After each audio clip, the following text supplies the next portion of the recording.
Hey everyone, welcome back to the second part of this episode. We're talking about tracking deer with Roger Martin today. Let's jump back into it.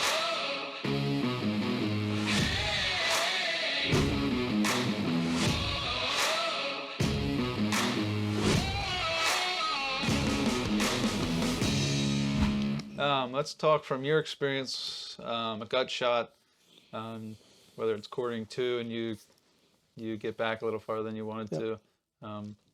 How do you approach those situations? Now, Case by first, case basis, the maybe. first thing I do is beat myself up pretty good. I was like, Roger, you knew that wasn't going to work. Wow. I just had an awful experience this year. Did that very same thing. All of a sudden, the deer turns and makes a move, she's going in a different direction. And all of a sudden, I panic. I got to quick get the shot in, and I don't settle it down, and I hit her back. I knew it right away. I do my dead level best to recover that deer, but I went home. It was in the morning. I went home and came back at 4 o'clock in the afternoon. Found a couple spots going up over, but I couldn't find it. And we kept looking. We were trying to recover another deer also that had been shot in the evening. And so we're in the woods looking for that one, Yep. which we walked up on mine that I had shot in the morning. Okay. She had got up off the hill and came down to the stream to get toward water. So gut shot deer will often do that. Okay. But yeah, we found it. Anyway, the reaction, a deer will usually bail out of there. They don't necessarily do the high leg mule kick, Yep. but they will bust out of there. And if you're shooting with an arrow, you probably saw where you hit, and you know it. Don't try to track the deer. The number one, you're not going to have a blood trail. Right. You'll find a speck here, a speck there, a smudge. Your arrow will smell like gut. Most of the time, a gut shot doesn't hit any bone. Your arrow should pass right through. And you can find your arrow, check it thoroughly. Now, there's been times when I've caught liver and a little bit of stomach at the same time. That deer, you need to give an hour or two. Liver shot deer is like, and we're going back to that one, but a liver shot deer is often dead within an hour, hour and a half. So they need a little bit of time. Okay. But a gut shot deer typically needs 6 or 8 hours if you haven't caught any liver. Okay. And if you go in before that, you'll jump the deer and lose it because there's no trail, no track after that. Right. So stay away, let it bed, and it might be dead in that first bed unless it gets up and moves the water like mine did. Okay. Yeah. With all the other vital shots, I mean, other than the spine, you're like the blood is what's going to kill the deer. Yeah. Like what actually kills the deer with a gut shot? Since there is not really any blood back there. There's no blood loss, but you get, and I never did the research, but I'm thinking it's the acid content of the stomach ends up getting in the bloodstream and mixing in, and the deer will expire. Yeah. It's just not preferred way of Right. tagging a deer. Yeah. Yeah. Okay, that makes sense. I guess I never really thought about that. What actually like would kill a deer, but that would make sense. If those toxins would get into the There'd probably be bloodstream. some other scientific explanation of Yeah. that too, but I'm not a scientist. That's the layman term right there. Yep. Yep. Okay. Let's move to a shoulder shot. Hit that front shoulder, the dreaded front shoulder. Have you ever done that? I have. Now, the interesting thing, well, if you go back to when I started hunting and that $69 compound bow, I didn't have a lot of speed. You can still crank the thing up to 60 or 65 pounds if you want, but you don't have a lot of speed. And broadheads have improved and all that stuff. So nowadays, guys are shooting 70, 75 pound draw with tremendous amount of speed, and they're blasting through front shoulder that years ago stopped our arrows. Okay. So, but I still don't aim for shoulder, and I'm not recommending anybody else do it. Yep. But I have hit deer in the shoulder, and sometimes you only got 2-3 inches of penetration. And you're basically hitting that main leg bone in the front, and you get up on that shoulder blade. It gets pretty thin out at the edge. You can penetrate that, but you're still front too far. Don't try it. Yep. Gotcha. Okay. So I've done that pretty often over the years.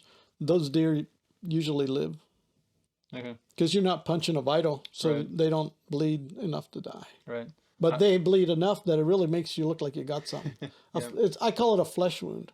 If you nick one on the leg or you punch in the shoulder, they bleed enough that you think you can keep track, and you think you can keep track, and he'll be right up ahead, and you don't find the deer. Right. Yeah. It's not really it's not a vital wound. Yeah. It'll heal eventually, but yeah. Yeah, I had shot a buck, it was rifle season, and I don't know if that's what happened or not, but it had a big pus bubble like in that shoulder blade area. I was like, I wonder if I got hit in archery or something. It was a weird yellow, nasty pus Yeah, type something that was in there. I did that too already. And the way to tell is when you skin the deer out, if you look on the inside of the hide, you can see the cross blade, Okay. the broadhead Right, cross cut on the skin where Dill Okay. shot. So that does happen. Okay. Yeah. Um,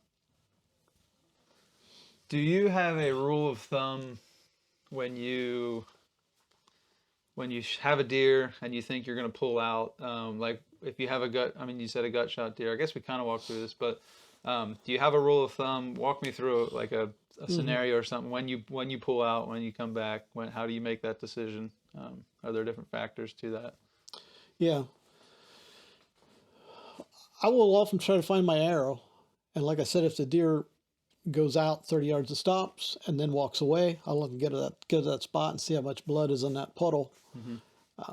If the deer beds and then gets up and leaves again, you can go to that bed. So if you sneak up there carefully, don't go up there with a lot of hooping and hollering. But I like to get enough information to have a clue what's going on. And then I have to make a decision. So if it's going to rain really hard that night and wash your blood trail away, you got to think about that. Right. If it's going to snow 6 inches and cover it up, you have Yeah. that. The other thing is, and not most, but some guys are hunting small tracts of land where they can access an archery equipment but no gun hunters get in. Yeah. In those areas, if you push a deer and it ends up on other private land that you don't have access to, it runs through somebody's backyard in a development, well, that's just a terrible situation to be in. So I sometimes make decisions based on stuff like that. But if you don't have enough blood and you didn't hear the deer crash and your shot was skeptical, you weren't sure where you hit it, you need to do the best you can. When in doubt, back out is what everybody says. Right. I have a hard time doing that because it's like, I'm sure it's right up around this bend. But I have done that, left deer and came back the next day. Yeah.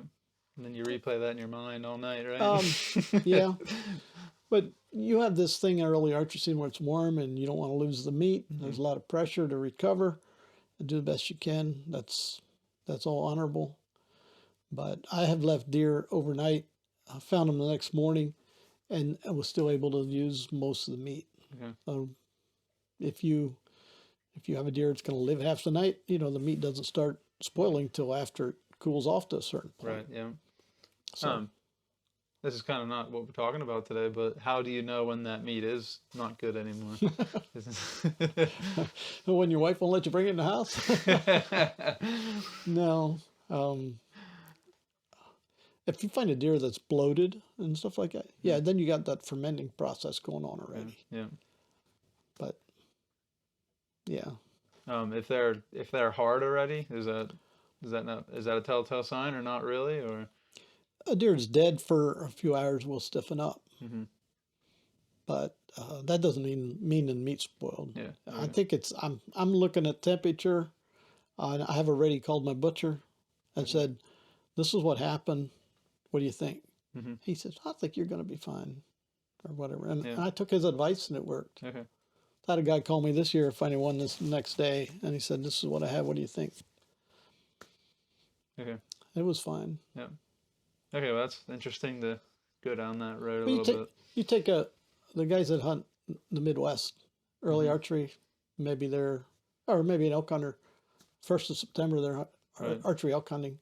They'll quarter an elk and hang it. And those are big chunks of meat, 3 times as thick as a quarter off a whitetail, Right.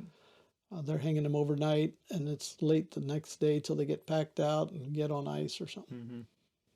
It doesn't spoil as quick as you think if you separate it and you get the hide off if you can. Okay.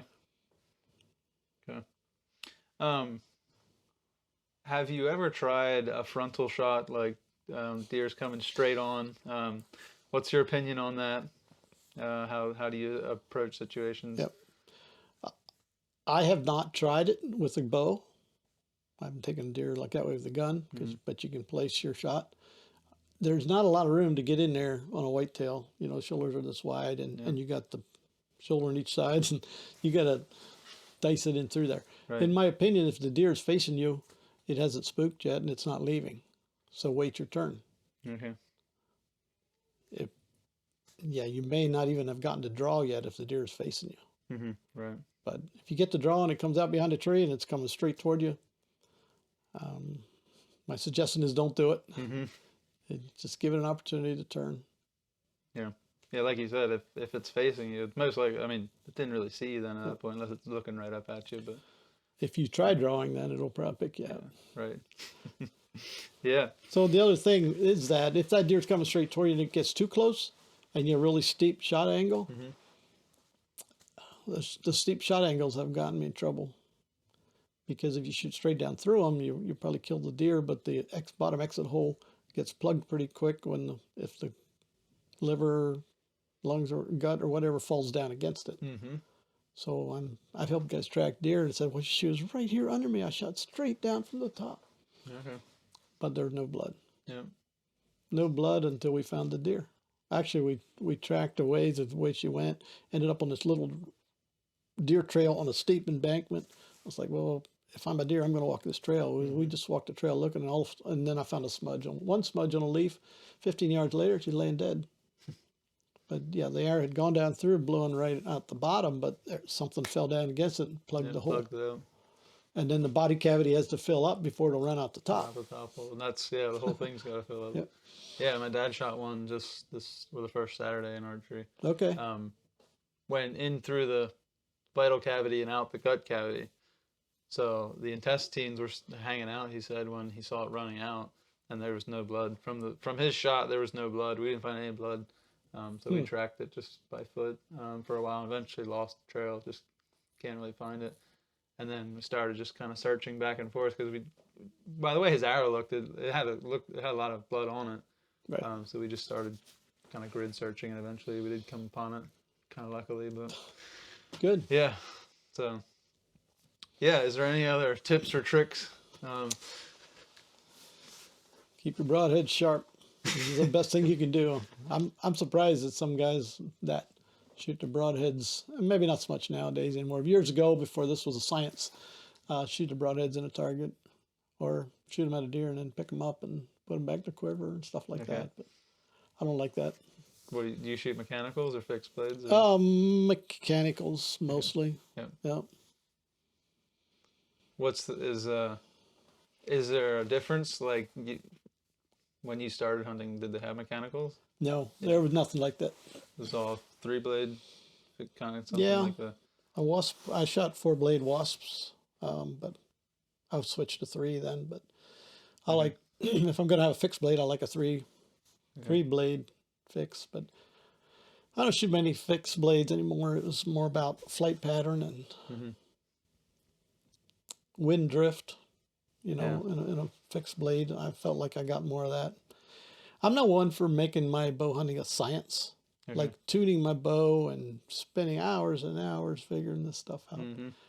If I can hit my target, I'm not a crack shot by any means. Yeah. I don't like competition shooting. Okay. Because I guess I can never measure up. But I tell the guys, you can go ahead and shoot your target, but I'll take you on in the woods.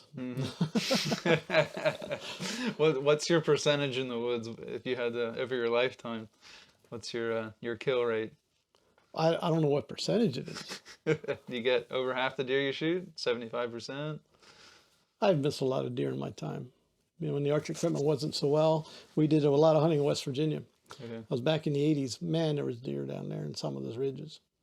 If you missed one, you didn't worry about it because you could always find another one. Okay. I remember that one week, I think I missed 7 deer. in 5 days archery hunting, missed 7 opportunities. And those were does too and things. I did get one then at the end. Yeah. But I've killed a lot of deer and enjoyed it. I still get the rush, man. Mm-hmm. I do. I shot the other week. I was shaking so bad I couldn't text anybody. I was done. Yeah, that I hope that never goes away because that's kind of that's a lot of the fun. Yeah. That adrenaline rush that you get. It's Right. it's such a short time that is like when the animal's there in front of you most times, but Yep. it is an enjoyable time.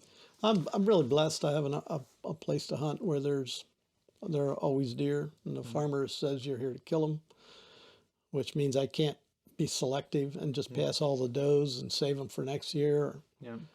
We pass some little bucks, but we usually get a crack at a bigger one. But yeah, we kill does, and it's just the way it has to be. If I'm going to be there, if I don't want to Right. do it, he'll get somebody else to. So. Yeah.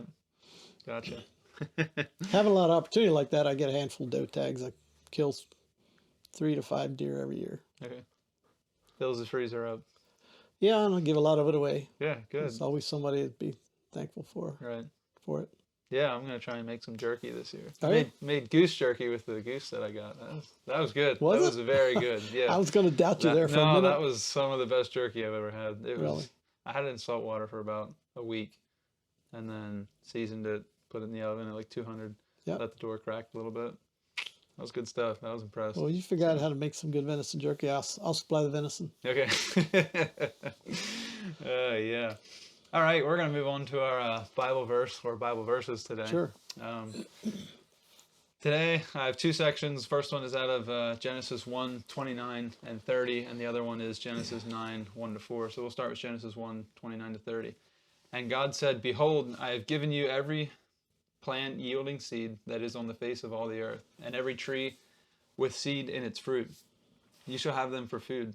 And to every beast of the earth, and to every bird of the heavens, and to everything that creeps on the ground, everything that has the breath of life, I have given every green plant for food." And it was so. And then skipping forward to after the flood with Noah, this is what it says, Genesis 9, 1 to 4. "And God blessed Noah and his sons, and said to them, Be fruitful and multiply and fill the earth.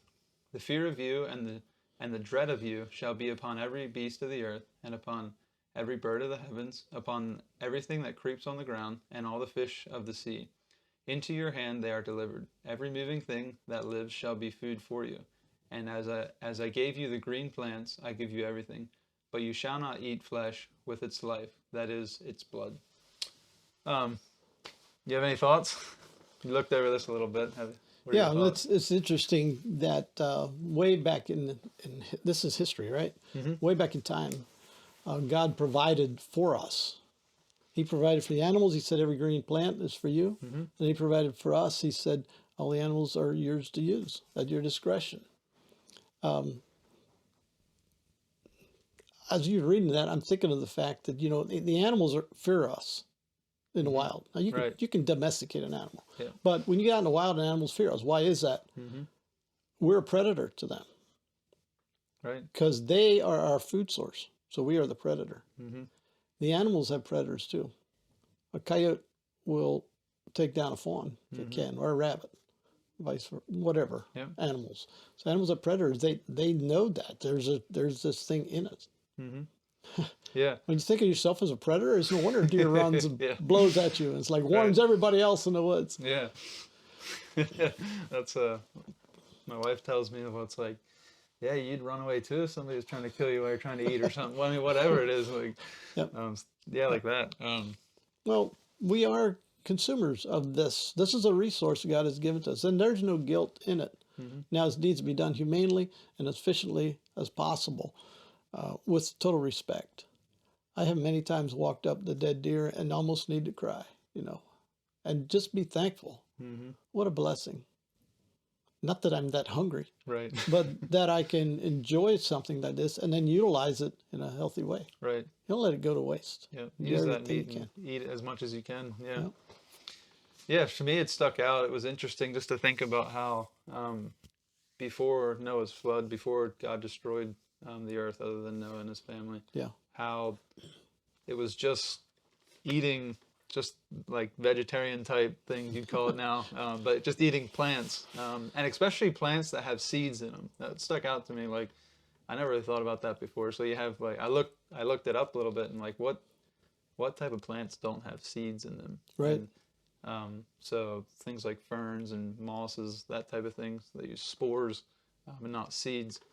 So I was like, it was kind of interesting to me to think about it that way. And then, of course, after the flood is when the Lord gives us, grants us the opportunity to harvest animals, kill animals, and eat them, eat the meat. And then that's also when the dread comes on. So like the animals dread us. So I was like thinking, well, if they didn't dread us before, like, could I just walk up to a deer? Like before the flood, could I walk up to a deer and pat its antlers and its head and stuff? If you ever go to a safari park, Yeah. down in Virginia, we went to one, and there's like big deer right there. There's a big elk like right there. I was petting its nose. It's like, wow. But So yeah, you can domesticate an animal if you take the fear out of them. Yep. You gotta put a lot of effort into that. That's not just a quick thing. right, that doesn't just happen, right? Yeah, so that was kind of an interesting thing that really stuck out to me this time, and it kind of, it blesses me to think that we can harvest animals now, but it also makes me think, like, I wonder why the Lord did that. Like, why did He change it up from the way that it was? Well, there's a concept that I think He wants us to get, and that is life comes through the giving of blood. You don't get to eat a deer unless it sacrifices its blood. Yeah. The coyote doesn't get to eat a fawn unless the blood is sacrificed. In the Old Testament, you didn't get any kind of forgiveness unless the blood was sacrificed. Right. In the New Testament, we don't get forgiveness unless blood is sacrificed. Unless you honor the blood that already was sacrificed, which is Jesus Christ. Right. And so there's a concept about the life in the blood. It says you shouldn't eat an animal with blood in it. You have to take the life out of it. Right. And Jesus did that for us. And now we get to participate in the holiness of God. We are not righteous and holy without what Jesus did on the cross. Jesus said, I'm going back to the Father so I can send you the Comforter. That's the Holy Spirit. And in that exchange, the Comforter, the Holy Spirit, brings the righteousness of God to us, the holiness of God. There is no way for you to access the holiness of God unless you go through the blood of Jesus. Right. Because before Christ came, we had to go through the high priest. Yeah. And he was only able to go into the holies of holies once a year, of course. Right. So yeah, it's awesome how Scripture is all combined, like intertwined. It all makes sense when you take everything as a whole. Yeah. All right. Well, that's everything we got for today, I believe. Yep. Thank you for tuning in. I thank Roger for It's been being fun. here. It's And, we'll continue to tell hunting stories even off camera, right? Well, we're going to have more opportunity after November. That's right. All right. We'll catch you later.